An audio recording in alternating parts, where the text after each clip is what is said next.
Friends, there you go. Okay, we're all set. Doc South saying hey. And I've got the another segment, part two, for you of the winter concert. This is a blurb I found just by accident. I did this about 2 or 3 years ago. 2 or 3 years ago, and I must have somehow, I don't know how, forgotten to save it, and it showed up on my Facebook anniversary section. Yeah, you know how they do that? 3 years ago today, you posted you. Okay, right. Well, luckily I found it. So let me read this to you. Again, this was concerned itself with what we do in the winter. Sandy and I, well, for fun, we get things that we can feed the birds outside the house. They, of course, with the river nearby and the woods. As winter approaches, well, when winter's in full bloom, the birds get kind of, yeah, they get a little hungry. I can't say as I blame them. You can only eat so much snow. And so we clear a little spot in the snow and drop various crumbs and seeds and stuff in that neck of the woods. And oh, you'd be surprised the crowd we get in there. Anyway, so case in point.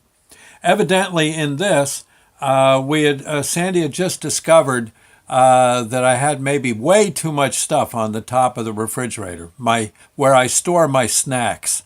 Okay, yeah, potato chips, popcorn, all that stuff's up there. Candy bars. Okay. Well, anyway, this is the winter concert part two. I was scared that Sandy was going to throw one of the boxes at me, not to me, and not to me, but she just lowered it down from that dizzying height with a rope. I took the box and searched it for my salvation. There on the lower left corner, right next to the UPC bars, I found the expiration date. This, by the way, is a box of Matzos. Okay. I heaved a sigh of relief as I read the results of my search. I pointed out that these Matzos were on sale after Passover when I worked for the A&P. They were just a quarter a box, marked down from $3. And the expiration date had the crackers set as being good until 2018. So back then, yeah, we had at least another year to go on those babies.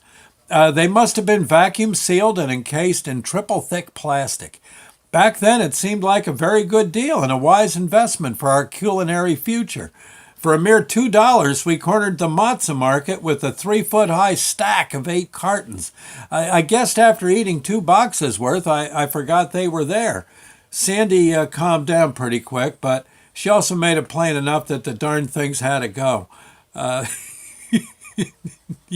You don't want to know. It was not a good idea to say, yeah, well, in any case, the darn things had to go. All of a sudden, it hit us both. The birds out in the cold might just love these things. So while Sandy was still up on top of the refrigerator rooting around, and cussing, I opened one of the matzah boxes and snagged a few.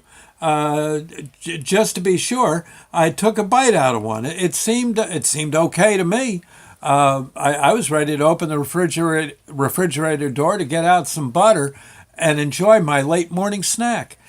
Then Sandy strongly suggested I get busy on the bird taste test. She still had the jackhammer in her iron grip, so she was getting rid of some toffee that kind of congealed on top of the fridge. But I put snack time on hold, wisely.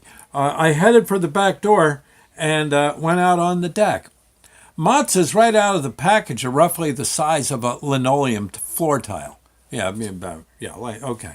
I could have busted those crackers into pieces, but I figured that the birds wouldn't see them that well. It seemed to be a better idea to fling the matzahs off the deck, so like they were frisbees.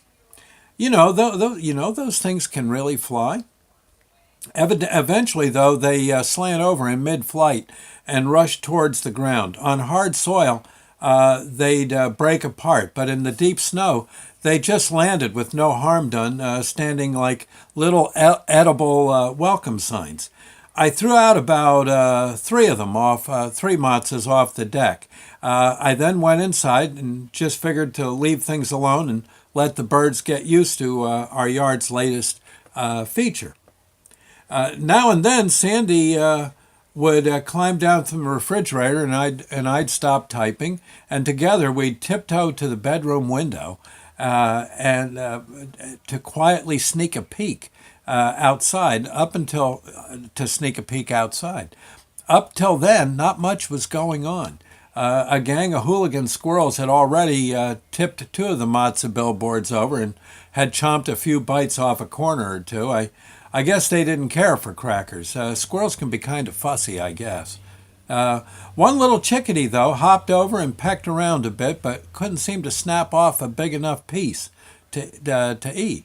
Frankly, it looked like Matzos, tasty as they might be, just wouldn't hit the spot as bird food.